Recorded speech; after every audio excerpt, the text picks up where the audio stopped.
Hey guys, good afternoon. Andrew out here at Hilly Haven Golf Course at our beautiful practice facility on one of the greens we got out here.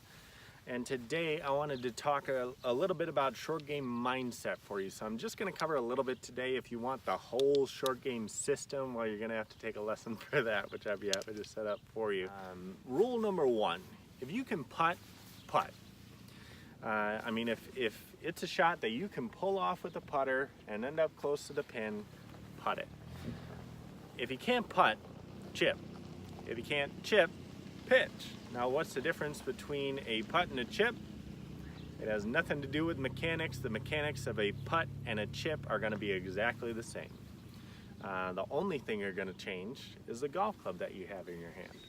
The difference between a chip and a pitch is the amount of wrist action that you put in there. So a chip has zero wrist action in there, and a pitch has a little bit of wrist action, and we'll chip all the way out to as far as we can get without breaking our wrists, and then we'll go to pitching. But what I wanted to talk about today, this is going to cover both chipping and pitching, and what I wanted to talk about is the amount of carry versus the amount of roll, the fraction of carry and the fraction of roll that we're going to use with the three clubs I would put in your short game arsenal. And those three clubs I'm going to show you right here are the 7-iron, the pitching wedge, and the sand wedge. Okay, and the 7-iron is made to go 1/3 carry and 2/3 roll. Okay, so for every yard that it's in the air, it's going to roll 2 yards. And this is a general rule of thumb. You gotta work with how fast the greens are. You gotta work with, am I going uphill? Am I going downhill? But the 7-iron general rule of thumb, excuse me, is 1 yard in the air, 2 yards on the ground. The pitching wedge is half carry, half roll, which is 1 yard in the air, 1 yard on the ground. And the sand wedge is 2/3 carry, 1/3 roll, which is 2 yards in the air and 1 yard on the ground. And with this being said, our goal here, okay, I want to talk a little bit about the surfaces that we're dealing with. We got the green, which is a very predictable surface. Then we got the fringe, which is a semi-predictable surface. And then we got the rough, which is a very unpredictable surface. So we basically want to carry it over all of the rough, because if we land in the rough, we don't know how it's going to bounce, we don't know how it's going to roll through the rough. So we want to carry it over all of the rough, and our goal here is to land it basically a yard on the green and have it roll the rest of the way.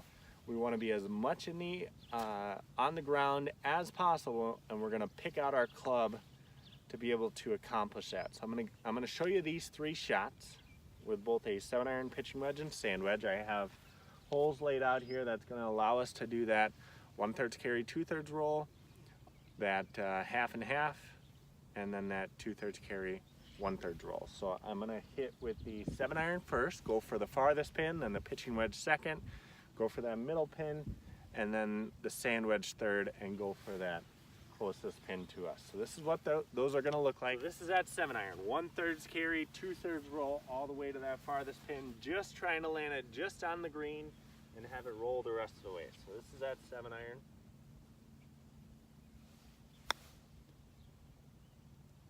Just have it roll the rest of the way. And this is that pitching wedge, half carry, half roll.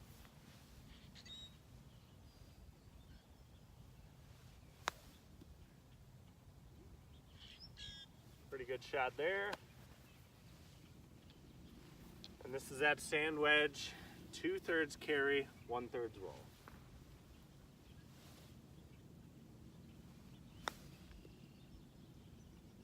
Pretty good shot there. So like I said, this is just to give you an idea that you want to be using different clubs when it comes to on and around the greens. I'll tell you, the lower lofted the golf club, the more forgiving it is. But that's what I got for you today. Hope you guys enjoyed this week's tip, and we'll look forward to seeing y'all next week.